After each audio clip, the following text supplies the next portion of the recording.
European Union ambassadors have approved a promised €90 billion loan to Ukraine. The move followed a decision by Hungary to drop its veto following Prime Minister Viktor Orbán's crushing electoral defeat. His administration had previously blocked the loan. Let's get more on this now and speak to our correspondent in Kyiv, Jess Parker. Jess, good to see you. Yes, the new government of the incoming Prime Minister, Petr Magyar, all changed there. So what will this mean for Ukraine?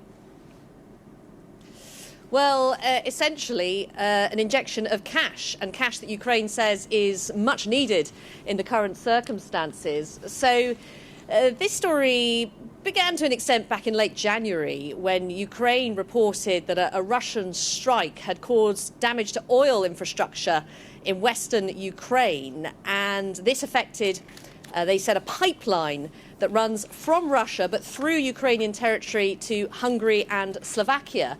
And from that time, oil stopped flowing through that pipeline, as Ukraine said it had essentially been damaged. This caused anger, particularly in Budapest. It fed into that election campaign, and the outgoing Prime Minister, Viktor Orbán, of course he lost the election, accused Ukraine of an oil blockade and proceeded to hold up this €90 billion loan that the EU had been planning to give to Ukraine. Now, what's happened over the past 24 hours is the stars have somewhat aligned on this. It looks like the oil is beginning to flow, following what Ukraine has said are repairs to the infrastructure, and the money as well. So, as you say, EU ambassadors in Brussels this morning signing off that €90 billion package that's set to be given to Ukraine over the next couple of years, also approving a further sanctions package, I think the 20th, on Russia. So Ukraine will be relieved to get that cash, certainly, and it's set to go on defence procurement and general budget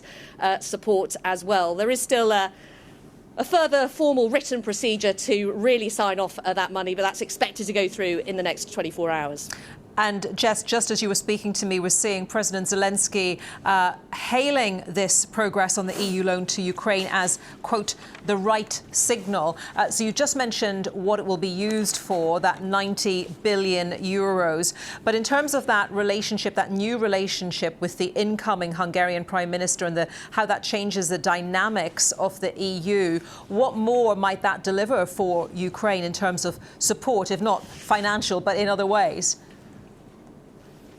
Yeah, I mean, Viktor Orbán, as I say, the outgoing Hungarian Prime Minister, long seen as leading a government that had kept close ties with Russia following Russia's full-scale invasion of Ukraine, was often seen as a thorn in the side of the EU as it looked to find ways to support Ukraine, whether it was through financial assistance like this, Ukraine's hopes of one day joining the European Union. So, look, I think, if we're honest, Ukrainians are not going to be sorry to say goodbye to Viktor Orbán. Viktor Orbán and President Zelensky had a very difficult relationship. I think they're watching to see what the incoming Prime Minister will have to say. Certainly he's talked about trying to have a bit of a reset in terms of relations with Brussels, and has acknowledged as well that Ukraine, in essence, is the victim of an invasion into its territory. So I think Ukrainians certainly looking to welcome the new Hungarian Prime Minister, but of course he hasn't taken office just yet. OK, Jess, thank you very much for that. Jess Parker in the Ukrainian capital.